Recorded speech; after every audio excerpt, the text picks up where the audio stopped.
Hello guys, সবাই কেমন আছো? আশা করি সবাই খুব ভালো আছো। আর আজকে রান্না পুজো, সবাই রান্না করছে অবশ্যই, আমরাও এখনও রান্না করছি। চলো এখন কটা বাজে তোমাদেরকে একটু দেখিয়ে দিই।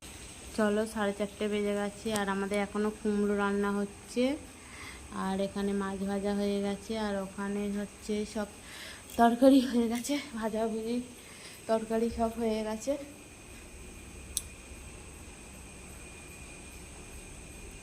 পায়েস, ওইটা ঠাকুরের ভাত, পায়েস, ডাল চচ্চড়ি, মাছের ঝাল, এখানে ভাজাভুজি, আর এখানে মাছের ঝাল, ওখানে ছাই, কড়াতে চাটনি, আর এখানে ভাত, ওখানে হচ্ছে কুমড়ো।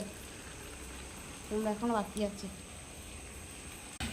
তাই রান্না পুজোর ভোরে সবাইকে জানাই গুড মর্নিং। সবাই খুব সুস্থ থেকো, ভালো থেকো, আর খুব পান্না করো রান্না পুজোতে। আর আমাদের বাড়ি চলে এসো পান্না করতে। টাটা।